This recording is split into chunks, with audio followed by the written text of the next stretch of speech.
Period miss হওয়ার আগেই গর্ভধারণের কিছু লক্ষণ আমাদের মাঝে প্রকাশ পেতে থাকে।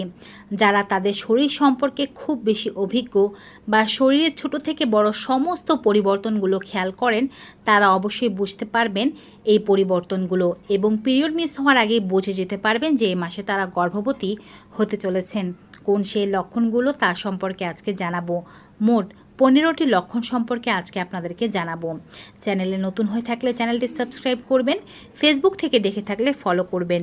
ভিডিওটি বেশি বেশি ডাউনলোড করে রাখুন, শেয়ার করে দিন সবার মাঝে। বাবা মা হতে চাওয়া দম্পতিরা কমেন্ট বক্সে অবশ্যই লিখে দেবেন বাবা হতে চাই কিংবা মা হতে চাই, যেন অন্যরাও আপনার জন্য প্রার্থনা করতে পারে। চলুন শুরু করা যাক। পিরিয়ড মিস হওয়ার আগে গর্ভধারণের প্রথম লক্ষণ হচ্ছে শরীরে অনেক বেশি ক্লান্তি ও দুর্বলতা, কাজ করতে মন না চাওয়া, অবসাদগ্রস্ততা, নতুন একটি ভ্রূণ শরীরে নিজের জায়গা করে নিচ্ছে, শরীরকে অনেক বেশি কাজ করতে হচ্ছে তার জন্য। এজন্যই আপনার প্রচুর ক্লান্তি লাগতে পারে। পিরিয়ডের আগে কিন্তু এমন ক্লান্তি লাগে না, কিন্তু গর্ভধারণ হলে এমন ক্লান্তি লাগতে শুরু করতে পারে। দ্বিতীয় লক্ষণ হচ্ছে যদি আপনার পিরিয়ডের আগেই পেটে ব্যথা হতে শুরু করে।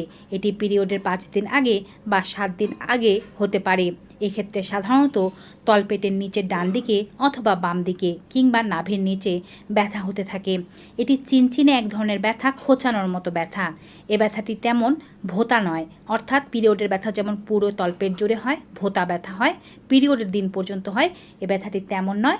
এটি পিরিয়ডের আগে হবে, থেমে থেমে হবে, 2-3 দিন হবে, তারপরে ভালো হয়ে যাবে। তৃতীয় লক্ষণ হচ্ছে আপনার স্তনে ব্যথা কিংবা স্তন ফুলে যাওয়া, স্তনে পরিবর্তন।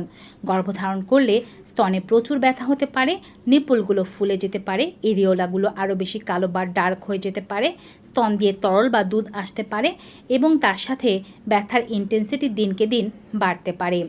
চতুর্থ লক্ষণ হচ্ছে ইমপ্লান্টেশন ব্লিডিং। এটি সাধারণত পিরিয়ডের 5 থেকে 7 দিন আগে হতে পারে বা পিরিয়ডের ডেটের আগে পিছেই হতে পারে। এটি আটকানোর জন্য আপনার প্যাড ব্যবহার করতে হবে না। হালকা ধরনের রক্তপাত, গোলাপি কিংবা ব্রাউন বর্ণের, এটি আস্তে আস্তে নিজে থেকে ভালো হয়ে সাদা স্রাব আসতে শুরু করবে। পঞ্চম লক্ষণ হচ্ছে বমি পাওয়া বা বমি বমি ভাব হওয়া। পিরিয়ডের আগে কিন্তু কারো বমি পাওয়া বা বমি বমি ভাব হওয়ার মতো সমস্যা হয় না। গর্ভধারণ করলে এমন সমস্যা দেখা যেতে পারে। ষষ্ঠ লক্ষণ হচ্ছে যদি এ মাসে আপনার স্রাবের পরিমাণ বেড়ে যায়। ওভুলেশনের পর থেকে সাধারণত মেয়েদের স্রাবের পরিমাণ কমে যায় যদি তারা গর্ভধারণ না করে। পিরিয়ডের 2 থেকে 3 দিন আগে আবার একটু স্রাব দেখা যায়, তারপরে পিরিয়ড হয়ে যায়। কিন্তু গর্ভধারণ করলে ওভুলেশনের পর থেকে স্রাবের পরিমাণ কমবে না, দিনকে দিন স্রাবের পরিমাণ বাড়তে থাকবে। সপ্তম লক্ষণ হচ্ছে প্রস্রাবের চাপ বেড়ে যাওয়া। গর্ভধারণ করলে আপনার যোনি এরিয়াতে বা কিডনির কাছে প্রচুর রক্ত প্রবাহিত হয়, দেহকে অনেক বেশি কাজ করতে হয়, যার কারণে বারবার প্রস্রাবের চাপ পেতে পারে। আপনার যদি বাথরুম ভিজিট অন্য সময়ের চেয়ে বেশি বেড়ে যায়, তবে হতে পারে আপনি গর্ভধারণ করেছেন। অষ্টম লক্ষণ হচ্ছে প্রস্রাবের কালার পরিবর্তন এবং প্রস্রাবের সাথে ফেনা যাওয়া। প্রস্রাবের কালার যদি হালকা হলুদ বর্ণের হয়ে যায় এবং তার সাথে যদি প্রস্রাবের মধ্যে হালকা হালকা বুদবুদ ফেনা দেখতে পান, প্রস্রাবের গন্ধ কিছুটা অন্যরকম লাগে, সেক্ষেত্রে এটি গর্ভধারণের লক্ষণ হতে পারে। নবম লক্ষণ হচ্ছে নাকের গন্ধে পরিবর্তন চলে আসা। সাধারণত গর্ভধারণ করার পরে নারীদের নাকের গন্ধে পরিবর্তন আসে। তারা বিশেষ কোনো কোনো জিনিসের গন্ধ অতি তীব্র আকারে পান এবং সেক্ষেত্রে এই গন্ধ তাদের পছন্দনীয়ও হতে পারে বা অপছন্দনীয় হতে পারে। দশম লক্ষণ হচ্ছে খাবারের প্রতি তীব্র ইচ্ছা। কারো কারো টক ঝাল জাতীয় খাবার খেতে বেশি ভালো লাগে, কারো কারো মিষ্টান্ন জাতীয় খাবার খেতে বেশি ভালো লাগে।